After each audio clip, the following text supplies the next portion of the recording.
The nation of Poland has a fascinating history of animation, with some of the most unique and experimental works of the medium. It started up in the post World War II era before a golden age in the 1960s and 70s.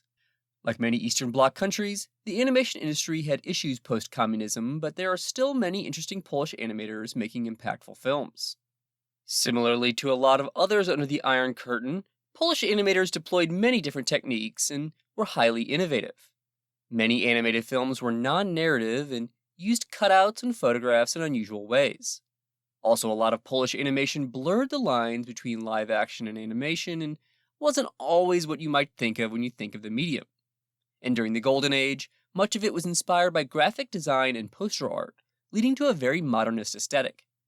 Many of these experimental films were aimed at adults, but Poland also produced more populist children's animation as well. The stuff for kids was largely made by the most famous Polish animation studio called Semafor, which was founded in 1947. The earliest experiments in animation from Poland came from the married couple Franciszka and Stefan Temerson. One of their few surviving films is The Eye in the Ear from 1945. It's a black and white abstract visualization of music from a Polish composer. The Eye in the Ear was produced frame by frame, but is definitely in a gray area between animation and live action. Zenon Wasilewski's In the Time of King Krakus from 1947 is usually considered the first Polish animated film. It's definitely the first for children, and in what most think of as animation, with semi-realistic stop-motion puppets. In the Time of King Krakus was set in medieval times, with a knight and dragon, and won festival prizes all over the world, including in India and France. Perhaps the most popular of the Golden Age Polish animators was Władysław Nehrebecki. His directorial career took off in the late 1950s, and he was one of many in this era experimenting with a highly modern animation style under the Iron Curtain. These filmmakers opposed the dominant realist Disney style and did their own thing. However, unlike many of these experimental animators, Nehrebecki's work was still largely lighthearted, focused on children, and contained straightforward narratives. A great place to start, not only with his filmography, but Polish animation in general, is Cat and Mouse from 1958. Like many other animated shorts from the Eastern Bloc in the late 50s, it had a decidedly modern look. Nehrebecki gave Cat and Mouse a bold and unrealistic graphical style. Everything looks very flat, and it takes place in a black environment that's just kind of a void. The cat is just a line, but the mouse is more realistic and detailed, and humor is derived from the fact that the cat is only an outline.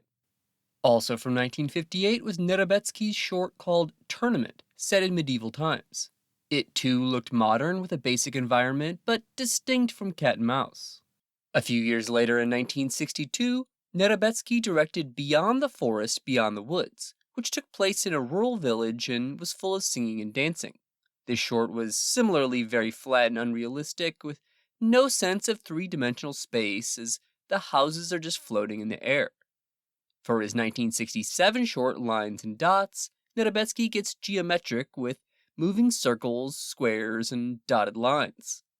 However, Nehrebecki is by far most known for Bolek and Lolek, the most famous Polish animated show. Bolek and Lolek are two young brothers who made almost 200 appearances in TV episodes, features, and educational films, beginning in 1962 and ending in 1986. It was a light-hearted, silly series, usually about them traveling around the world to various countries. Bolek and Lolek were known by different names across the world, including Benny and Lenny in English, and were shown in 80 different countries, even including the Middle East. There's even a monument with statues of them in the Polish city of Bielsko-Biała. The series was mostly dialogue-free, although they do talk in the feature films. A much different, but still highly impactful director who gained attention starting in the late 1950s was Jan Lenica. Talented in multiple disciplines, Lenica designed sets and costumes, illustrated children's books, painted, and was an important pioneer of Poland's renowned school of poster art. His animated films were experimental, surreal, absurdist, often grotesque, and, while full of satire and dark humor, also presented philosophical ideas. They were mostly produced with cutout animation and plotless, sometimes even on the verge of abstraction. Furthermore, Lenica's films blurred the lines between mediums and challenged the mainstream conception of what animation is. His 1957 debut, Once Upon a Time, was co-directed with Walerian Borowczyk, who collaborated with Lenica multiple times in the late 50s. This playful short was made with cutouts of colored paper and silhouettes from old magazines, combined with basic childlike drawings.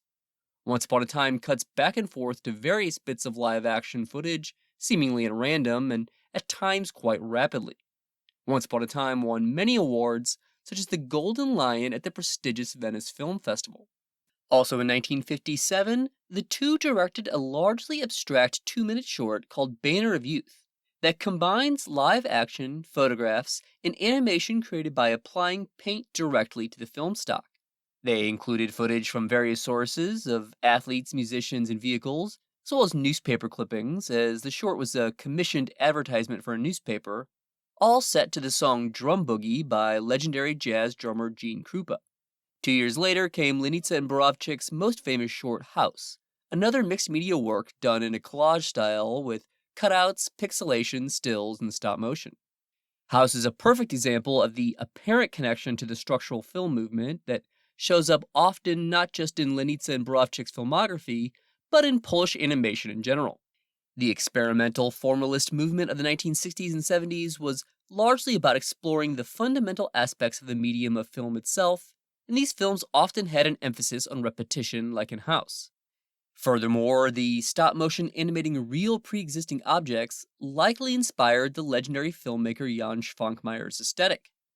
This was the duo's final film together, with their partnership ending in a bitter dispute that was never resolved. Lenica's first film as a solo director was Monsieur Tete, done in a cutout collage style and with narration by the famous absurdist playwright Eugene Ionesco. The title character is a rebellious bureaucrat that eventually conforms, and bureaucracy was a common topic in Lenica's work. The surreal short is mostly black and white, but has bits of color. Similarly, his short New Yanko juxtaposes bold colors in front of dull monochrome backgrounds, but there are also frames entirely tinted red. It's typically surreal with things like mechanical cows, and the movement is basic and jerky. Lenica's early 1960s cutout collage short Labyrinth similarly used dramatic tinting of frames and was very surreal. Bizarre elements include an insect with a human head and a walrus in a top hat, and photos and illustrations are included as well. Labyrinth is one of many Lenica shorts with a Kafkaesque feel, an anti-totalitarian bent, and references the mythological character Icarus. It won awards at many film festivals, including at one of the earliest Annecy festivals. A few years later, he directed a short film simply titled A basic but absurd story of a man being inexplicably harassed by a giant sentient letter A. It's seen as commentary on authoritarianism and man's relationship with the state, a theme that comes up often in Lenica's work. While the style is certainly different from many of the previous works from Lenica, it still has a flat, relatively basic look. Lenica followed that up with Rhinoceros, based on the famous absurdist play by Ionesco. It's yet another mixed media work from him with the inclusion of photographs, and the short contains references to titans of modernism like Kafka, Picasso, Sartre, and Joyce. Rhinoceros also parodies elements of society, especially high culture. Lenica directed his first feature-length animation in 1968 with the Kafkaesque Adam 2, which included bits of live action, making it mixed media as well. Typically for Lenica, it deals with bureaucracy, conformity, and government oppression in a darkly humorous way. It's definitely less accessible than his shorts, and not an easy watch as it doesn't really concern itself with entertainment value, and as usual for Lenica, the plot is bare bones at best, and the entire thing is lacking dialogue. Over a decade later, Lenica made another feature-length animated film, Ubu and the Great Gidouille, based on the bizarre 1896 French play Ubu Roi that is commonly cited as a forerunner of 20th century modernist movements like Dada, Absurdism, and Surrealism. It's the only Lenica film with spoken dialogue, and even has foul language, fitting in with the crude, grotesque cutout animation. Walerian Borowczyk, who similarly started as a poster designer, directed films on his own after the duo split as well. One of his first shorts made on his own was Renaissance from 1963, which won several prizes at festivals. Instead of cutouts, he uses reverse stop motion to make piles of scraps reassemble into various objects. This short also seems like it must have been an influence on Jan Schwankmeyer, who made films with similar techniques, as well as fellow stop motion icons the brothers Quay. That same year, Borowczyk directed Holy Smoke, an ad for a cigar company that doubled as a social satire that mocked elitism. It's another mixed media film with pixelation, cutouts, and vintage illustrations. As opposed to that comedic, straightforward work, his 1964 short The Game of Angels was haunting, cryptic, and referenced the Holocaust. Like Lenica, Borowczyk made an animated feature film in the 1960s called Mr. and Mrs. Cabal's Theater. This was his first feature-length effort, but final animated film, and after this he concentrated on live action. Mr. and Mrs. Cabal's Theater is absurd, insane, and quite difficult to follow. Like Lenica's features, it's loosely plotted, slow-paced, and somewhat of a challenging watch, not as accessible as their shorts. Of course, there are many different mediums utilized, such as cutout and drawn animation, live action, photographs, and illustrations. The film is also metafictional, as Borowczyk himself comes on screen and tells one of the title characters that he drew her. And there's some very interesting sound design here, like Mrs. Cabal's heavily modulated electronic-sounding voice. We get a hint of Borowczyk's future voyeuristic and erotic films, in that Mr. Cabal is shown as a peeping Tom checking out live-action women in bikinis.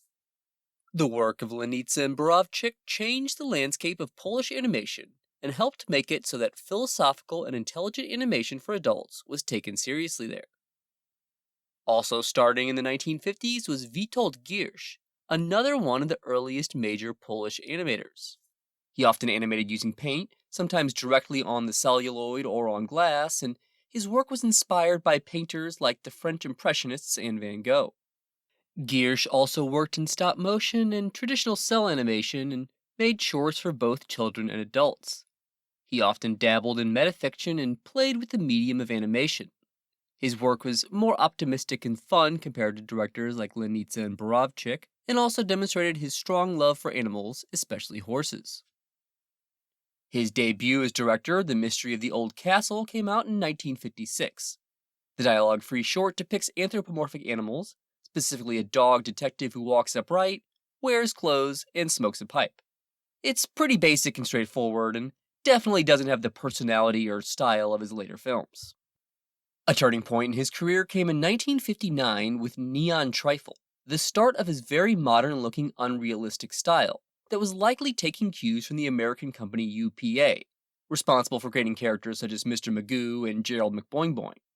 Giersch said Neon Trifle was his, quote, first very timid attempt to abandon conventional drawing, unquote, and there is no attempt to adhere to real-world logic. The characters are quite basic-looking and consist of thick lines, and the film uses bright, bold colors and a jazz score. 2 years later, Giersch directed The Blackjack's Treasure, a short about pirates, implementing genre cliches like a map of treasure on an island. For this, he went back to a more mainstream and straightforward comedic style. Also from 1961, A Little Western was his first film made with his characteristic paint on celluloid technique, a method he was among the first filmmakers to use. Furthermore, Giersch created the entire short film himself. In A Little Western, yellow and blue cowboys fight a red one, and eventually they mix together and form a green cowboy, inspired by the rules of mixing paint colors. The cowboys are also very simple looking, with no details, and exist largely in front of a solid black background. This simple story is a parody of westerns with panning for gold and a robbery. There's no dialogue, with music used in its place to imitate speech. A Little Western won awards at film festivals and was quite influential, so much so that animation historian Gianalberto Bendazzi stated that this film, quote, laid the foundation for the development of Polish animation. Following that, he directed another one of his most famous shorts, called Awaiting.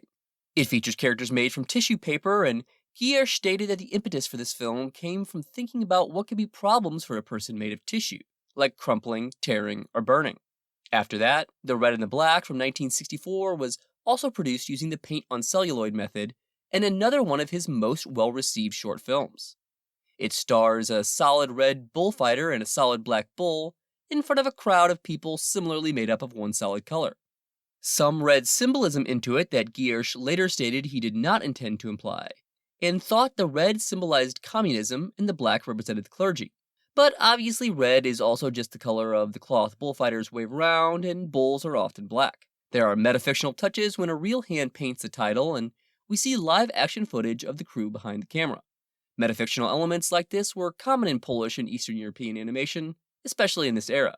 The red and the black also includes a mixed media use of an actual bottle, and is done in a humorous mode with plenty of slapstick humor. The File, a short film from 1966, was a social satire of the 20th century, with the conceit of illustrating different concepts filed under all the letters of the alphabet. The File has small bits of dialogue, and many of the frames are all tinted one color, mostly green. The Horse, released in 1967, again consists of animated paint, this time very thickly textured. The impressionistic short is set in front of abstract backgrounds, and Giersch utilized fast editing, and there are parts where the images get highly abstract and turn into blurs. The film is about taming a horse and his first to center on the animal. In the mid-70s, Giersch directed Fire, one of his darker and more serious works, which depicts a forest fire in his thick paint style. It includes animals, but they are not anthropomorphized like in so many cartoons. There's an interesting portrayal of movement where we see multiple images of the same animal while in motion, and a depiction of sound waves when a bird sings. Then in 1979, Please Mr. Elephant was released, which was his longest and almost feature length at an hour long. Despite this, Giersch still largely made the film by himself, as he preferred to do. The film is about an elephant figurine that becomes real and has somewhat anthropomorphic talking animals. The elephant talks, but his mouth doesn't move, and he just looks like a normal elephant. Giersch's 1984, at times trippy short, The Star, was a bit different than his usual stuff and one of his few political films. Done in standard 2D cell animation, it was a rare use of a sci-fi theme for Giersch. He included space-related and futuristic imagery, like a futuristic cityscape, but also Orwellian themes. There's an eye on the wall that moves watching a man do exercises in his pajamas, and behind the eye he is surveilled by a group of identical-looking bald fat men. Given the criticism of totalitarianism, this was unsurprisingly banned in Poland. The Star was also Christmas-themed, and Santa even shows up. Also, this is one of his longest works at about 29 minutes. Giersch is still living and has made films as recently as 2023. Moving on to animation directors who started in the 1960s, we come to the experimental, mostly wordless work of Daniel Szczura. One of his earlier shorts that got prizes at film festivals was The Chair from 1963. It's quite distinct stylistically, as unusually almost the entire thing is from a directly overhead perspective. And the short is not quite monochrome, but with a very limited color palette. 5 years later, he directed Hobby, which also uses odd perspectives as well as unusual character proportions depicting people with very long legs. Szczura's 1970 short film Journey is another example of Polish animation with a connection to or possible influence from structural film's exploration of repetition. Nothing really happens, and it's just a man looking out a train window for much of the runtime. Despite this, it's sinister and foreboding in addition to being hypnotic. His short, If You Spot a Cat Flying Through the Air, released the following year, was primitive looking with fast editing and a jazz soundtrack. Another animator from the 1960s was Kazimierz Urbanski, one of the key figures in the development of Polish animation, who taught many of the younger Polish animators that went on to be influential. For example, he founded the Film Drawing Workshop in Krakow and lectured at other academies. Urbanski directed mostly plotless works, and his animation was usually dialogue-free. He used a lot of physical materials in his work as opposed to more traditional cell or stop-motion animation. Similar to the legendary experimental filmmaker Stan Brakhage, he also scratched and painted directly on the celluloid. The earliest of Urbanski's films that is publicly available is Playthings from 1962. Playthings begins and ends with swirling liquids, which would become a trademark of Urbanski's. These hypnotic swirling liquids give some of his shorts a psychedelic feel, but they were produced years before psychedelia became a trend. The main body of the film features black geometric cutouts in front of a red-orange background, and they disassemble and transform in various ways. The anti-war short depicts animals being hunted, then war, at first primitive with bows and arrows and spears, then medieval with sword fights, and then modern with machine guns. The following year, Urbanski released a short animated film called Matter. It also opens with swirling liquids, but instead of paper cutouts, the medium here is yarn soaked in oil, that forms all sorts of shapes and patterns, such as birds, insects, and early humans. Like in Playthings, Urbanski animates transformations, like a man turning into a horse. Also from 1963 was Urbanski's short Moto Gas. It begins with his typical swirling liquids, and these are also used to illustrate the pollution caused by cars. We even see it go directly into a person's mouth to drive the environmental message home. The short portrays other negative consequences of motor vehicles, and we see people get run over and overhead shots of traffic. Like Playthings, Motogas features cutouts and an avant-garde electronic soundtrack. And the short gets quite experimental when it turns into an abstract light show at one point. Released in 1965, the short Sweet Rhythms was quite different from the previously discussed shorts. Like so much Eastern European animation, it was mixed media, with live action combined with animation that consists of what appears to be scratching directly on the celluloid. This makes Sweet Rhythms his most similar film to the work of Stan Brakhage, who was contemporaneous with Urbanski and was also known for making marks directly on the film strip. One of Urbanski's most well-known works was Tsar Kolek, which won an award at a Swiss film festival, and as it also features black paper cutouts, is closer to his earlier films than Sweet Rhythms. Here, the cutouts form horses and motorcycles and get highly intricate for a swarm of locusts. Like Sweet Rhythms, the short is set to music from the acclaimed experimental Polish composer Krzysztof Penderecki, who has collaborated with David Lynch and Johnny Greenwood. Tsar Kolek is also mixed media, as it includes manipulated live-action footage. After a long gap in his filmography that spans the entire decade of the 70s, he directed Demons in 1980. Unusually for Urbanski, it's entirely in black and white. Here he utilized condoms filled with water to create imagery that is abstract but also sexually suggestive. Set to an electronic soundtrack, Demons goes from calm to frenetic with instances of hypnotic flashing. Director Mirosław Kijowicz started making shorts in the early 1960s as well. He was actually born in Leningrad, but came to Poland in the 1930s and then fought in World War II. Kijowicz began as a painter, art critic, and historian before directing philosophical animation. His breakthrough was the 1967 short film Cages, which won the Grand Prix at Annecy. Cages was done in a simple style with black and white line drawings and told a story about a prisoner and guard. It comments on authoritarianism and has a twist ending that is viewed as being about the illusory nature of control. In 1970, Kijowicz directed a short called Science Fiction, depicting astronauts colonizing a planet in cutout animation. Like science fiction, his film The Mill from the following year was cutout animation with no dialogue. It metaphorically presents the owner of a windmill and his slave chained up by the neck in a monochrome gray look. Also from the early 70s, Kijowicz's The Road was done in a similar monochrome drab look as The Mill. Set in a basic environment, it also has an extremely simple story, a philosophical allegory where a man comes to a fork in the road and splits himself in two to go both ways. While director Zofia Orechevska's career began in the 60s, her most notable animated short is Banquet from 1977. Like so many of her fellow Polish animators, she made this in a mixed media style with cutout animation and photographs. And like so much Polish animation, it was creepy, dark, and surreal. Strange-looking, fancily dressed people sit down for a sumptuous banquet, but the food comes alive and starts eating them. A woman gets her eyeball pecked out by a bird and is oddly nonplussed about it. Banquet is presumably a satire of consumerism and class conflict and has a soundtrack of classical and jazz music. Director Stefan Skabenbeck's career began in the late 1960s, and he often made films about depersonalization and individuals resisting or succumbing to conformity. His debut, Everything is a Number, was released in 1967 and won the award for Best First Film at Annecy. Black and white with a simple-looking main character, it's full of mathematical and geometric references.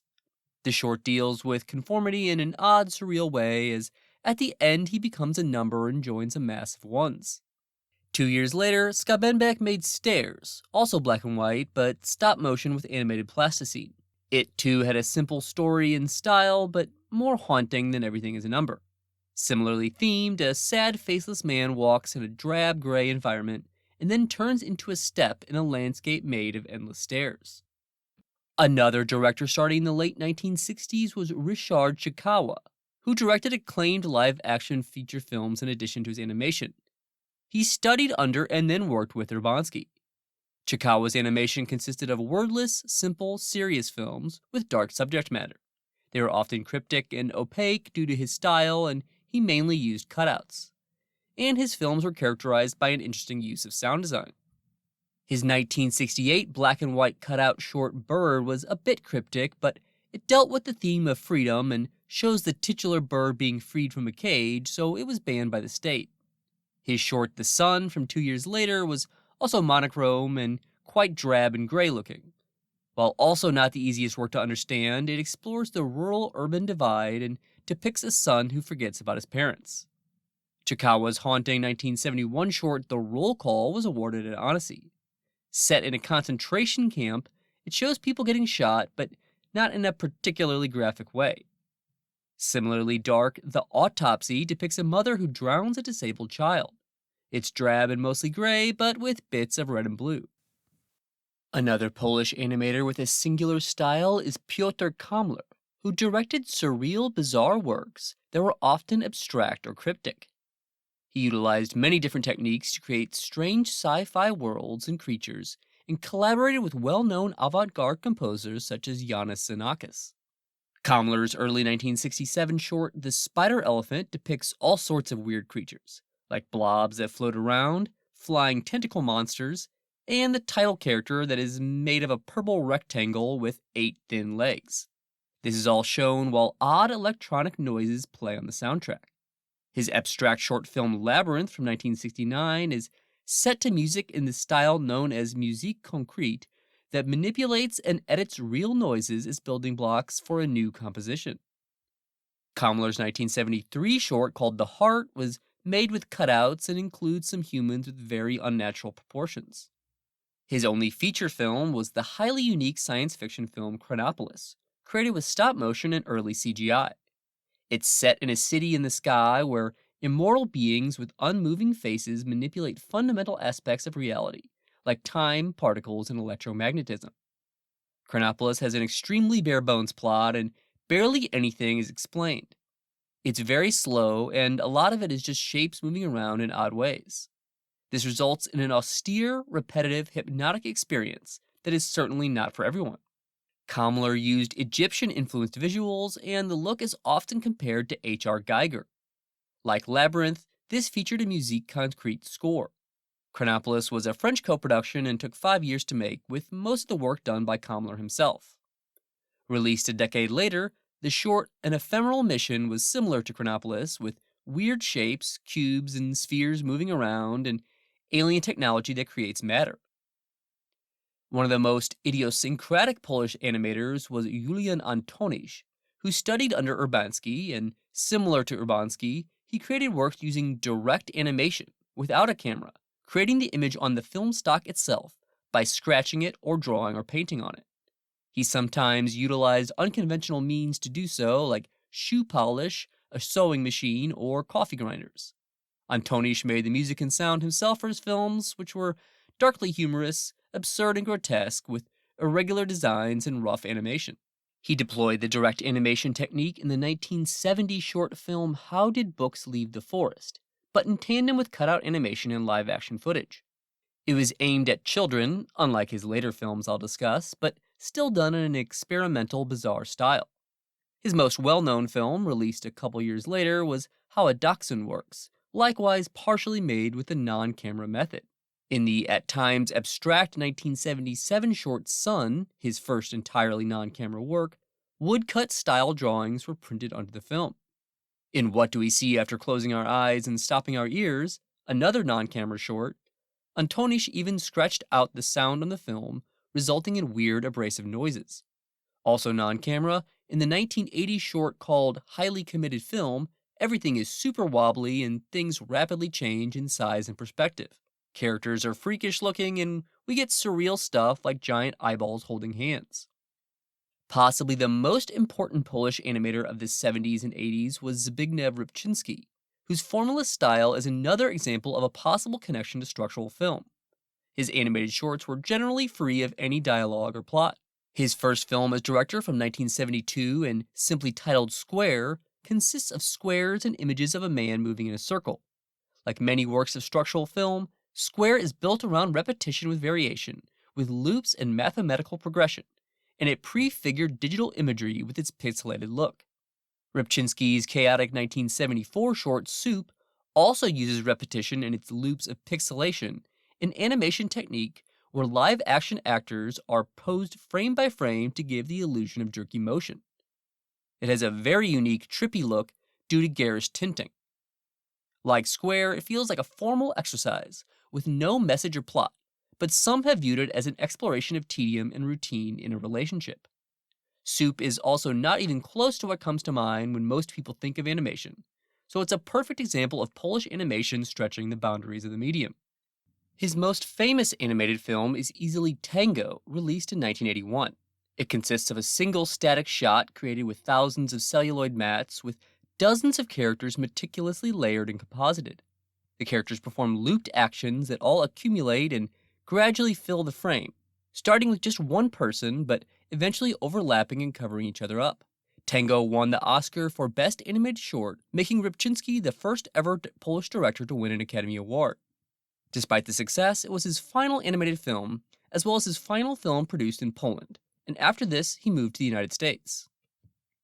Another one of the most important Polish animators to debut in the 70s was Jerzy Kucia.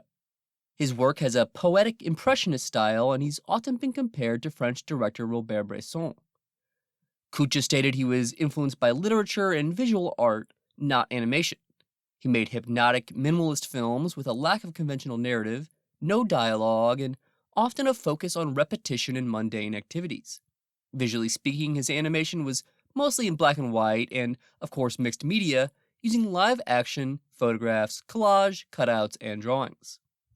Kucia's first animated film, Return, came out in 1972.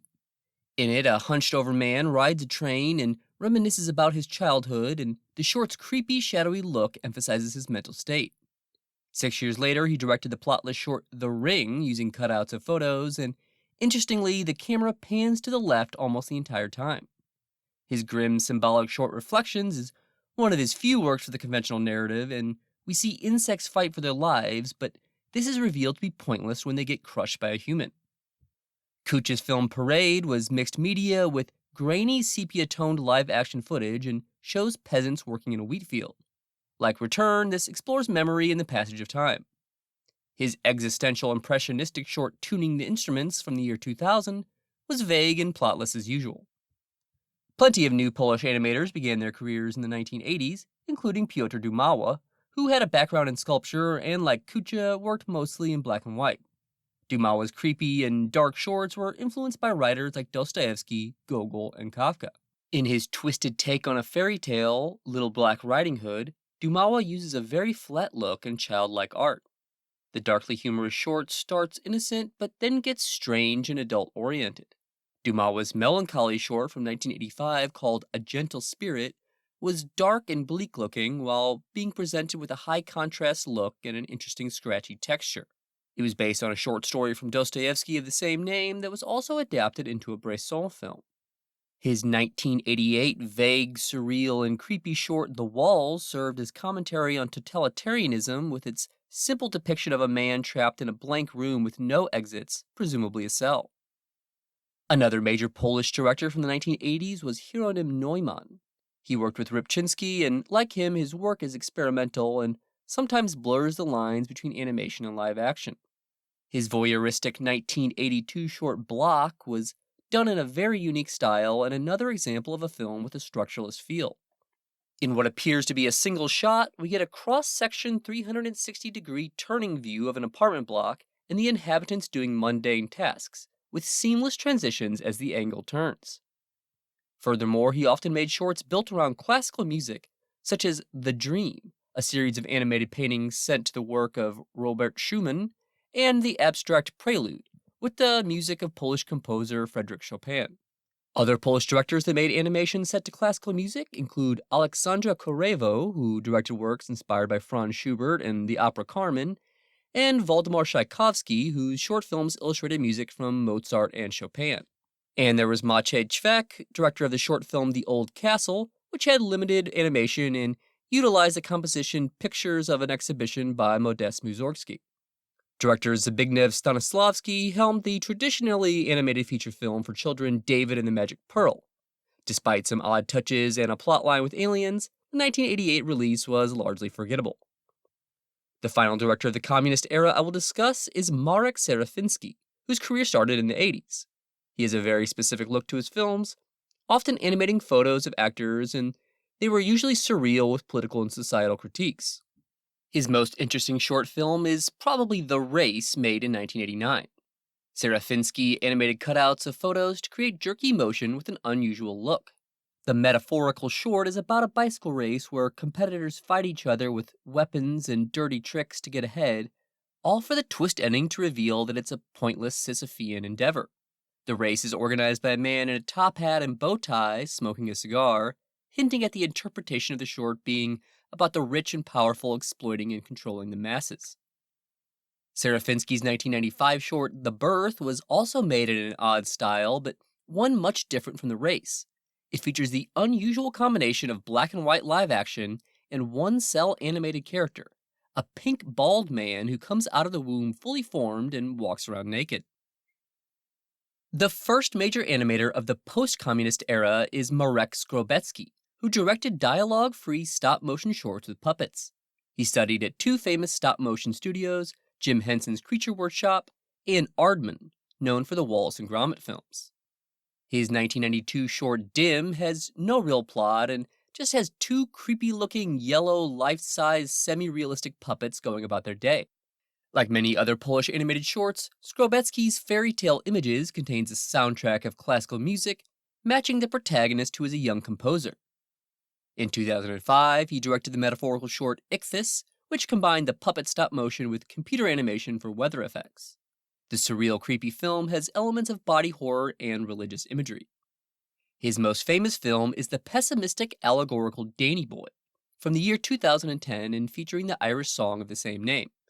Skrobecki animated puppets made of latex, plasticine, and plastic to depict a world of headless people, where only one lonely man has a head.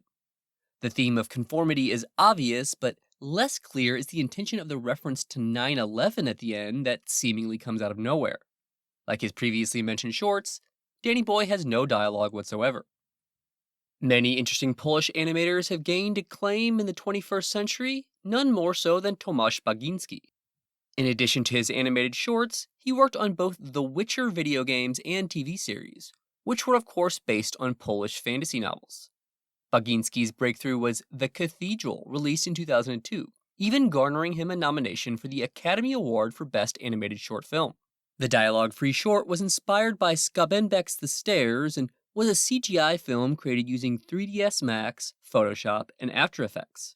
The Cathedral has a sci-fi setting of an alien planet where a lone traveler explores a gothic-looking cathedral, but with moving human faces in the walls. 2 years later, he directed another CG short called Fallen Art, an unsubtle anti-military satire where soldiers are pushed to their death for seemingly no reason. Like The Cathedral, it has no actual dialogue as characters just say blah blah blah instead of coherent sentences. Fallen Art was nominated for and won multiple awards, including at Annecy and the BAFTAs. Bagiński's 2009 short The Kinematograph was also CG, but with a much different feel from The Cathedral or Fallen Art. It has dialogue, is more straightforward, and is not as dark as those two films. The following year, he directed a film called Animated History of Poland, which is exactly what the title describes. It goes from the year 800 to the formation of the EU, and we see famous Polish names like Copernicus and Chopin. Like his earlier films, this has an aesthetic often described as being similar to video games. Director Wojtek Wawrzyk directed some CGI shorts in the 2000s like Mouse, Penguin, and Splinter, before making the children's feature film Diplodocus in 2024. Also starting her animation career around the turn of the 21st century was Izabela Plucinska, who often makes surreal literary adaptations and works with clay and plasticine. She has said she was inspired by Jan Szwankmajer as well as the Polish animators Lenica, Borowczyk, and Rybczyński, and that thematically her films are about loneliness and alienation. Her graduation film Jam Session was based on a play and tells the story of a bored middle-aged couple who gets their relationship revitalized by hearing jazz music. The short was made with claymation and won the Silver Bear Award at Berlin. Her 2006 short Breakfast was the first of a trilogy and also made from clay, but with a very different look than Jam Session in most claymation films. This consists of black plasticine outlines on a yellow modeling clay background, giving us an interesting mix of 2D and 3D animation. Her short Afternoon is in the same style as Breakfast and, like Jam Session, about an alienated couple. Pluchinska's 2013 film Darling is thematically similar and also about a couple with issues, featuring a woman who doesn't recognize her husband. Her 2024 short film Yoko depicts ugly looking people, and she called it a grotesque study of human slavery and dehumanization. Another significant director is Damian Nenov, whose first films came out in the mid 2000s. His shorts are largely CGI and dialogue free, and he was inspired by Baginski's Cathedral to study animation. In a playful comedic short called The Great Escape, which came out in 2006, a cartoon son breaks the fourth wall, escapes from the television, and discovers the outside world. Nenov's 2011 film Paths of Hate was much darker and more serious than The Great Escape. The short is basically just one long action sequence where fighter pilots battle to the death, set to rock music with shredding guitar. It's unspecified what countries they're from, but the short visually resembles World War II. Paths of Hate starts realistic, then gets fantastical and macabre when they transform into inhuman monsters. It was nominated for many awards, including at South by Southwest, Annecy, and the Annies. Nenov even experimented with rotoscoping in his 2018 feature Another Day of Life. Animator Marta Pajek studied under Kucha as well as the notable Estonian animator Preet Parn. She works in traditional animation and CGI, sometimes merging both to create shorts that are surreal, ambiguous, and wordless. Her 2004 surreal debut, After Apples, is presented in minimalist black and white with looped animation, and everything is wobbly and constantly moving. From 2011, the dreamlike short Sleeping Chord was mostly black and white as well, but unlike After Apples, has bits of color. Her most well-known work is Impossible Figures and Other Stories, a loose trilogy of shorts released over 6 years, one of which was shown at Cannes. Pajek made them with black and white line animation and depicts drawings of shapes that cannot exist in reality. Moving on to directors who started in the 2010s, we come to Anita Kwiatkowska-Nakwi. Her animation is made with stop motion, but with unusual materials. She came from an academic background in psychology, but has stated that her visual influence is from biology, which definitely comes out in her surreal, wordless films. In Protozoa, microscopic things move about, but then form a human shape, all created with a jelly-like mixture of starch, toothpaste, hair gel, and various other substances. Her 2011 short Carnalis is a visceral exploration of texture with meat, blood, and maggots. Released 2 years later, Ab Ovo gets its title from Latin for from the beginning or from the egg. It won Best Graduation Film at Annecy and was screened at Cannes. Ab Ovo shows the bond between mother and child during gestation with clay animation, and like her previous shorts, also has an emphasis on texture. The only 21st century Polish filmmaker focusing on long-form animation is Dorota Kobiela, who co-directed 2 features with her British husband, both in a similar style using painted frames rotoscoped over live-action footage. Their most famous film is Easily Loving Vincent, which has English dialogue, was nominated for Best Animated Film at the Oscars, and won Best Animated Film at the European Film Awards. About Vincent van Gogh and meant to resemble his paintings, Loving Vincent consists of 65,000 frames, and each one is an oil painting made by one of over 100 classically trained painters. Unsurprisingly, it took 6 years to complete in a pretty labor-intensive process, and it is the world's first fully painted animation feature film. Loving Vincent has some notable names in the voice cast, like Saoirse Ronan and Chris O'Dowd. This likely helped it make over $44 million at the box office, making it the highest-grossing Polish film of all time, whether animated or live-action. Loving Vincent got very good reviews, however, many noted that the narrative was a bit weak and the visuals were the main selling point of the movie. Their next feature film, The Peasants, was a historical drama set in the early 20th century, based on a famous Polish novel from that era which won a Nobel Prize. The very serious film gives us a stark depiction of misogyny with a young peasant girl forced to marry a much older man. The Peasants was definitely aimed at adults with disturbing content, violence, and nudity. It was a co-production with a Ukrainian company and had a lot of Ukrainian animators, and production was affected by the Russian invasion. Another important Polish animator of the 21st century is Karolina Specht. Her films often center around geometric shapes, and she describes her style as colorful squares and circles, and said that she likes bold and colorful designs. Specht is influenced by 20th century modern art such as Cubism and Futurism, as well as illustration and comics.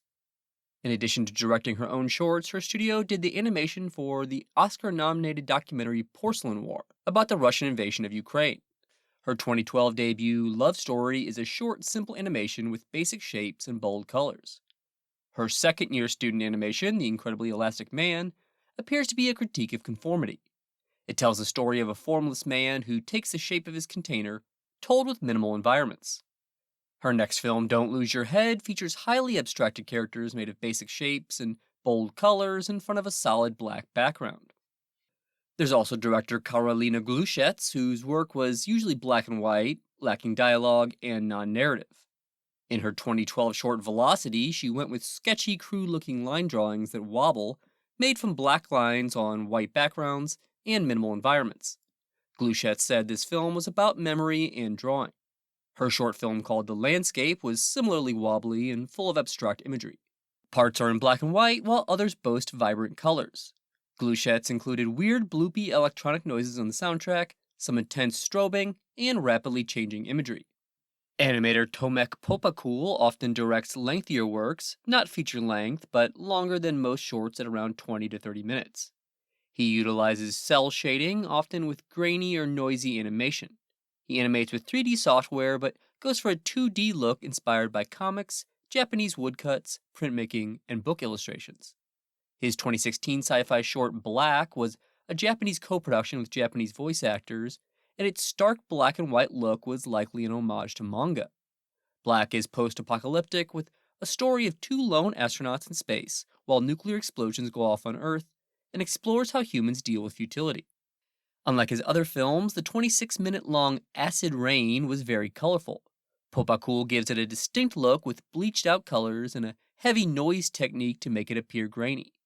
Acid Rain has a jagged, angular design with somewhat grotesque-looking characters, despite utilizing motion capture. It too has a kind of messy, wobbly look where character models change from shot to shot.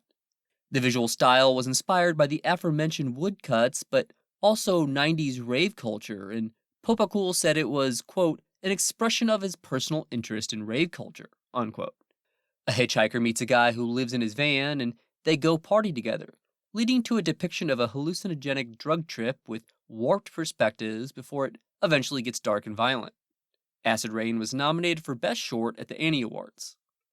From 2019, his short film Zenit has a different feel than Black or Acid Rain and was commissioned by a museum.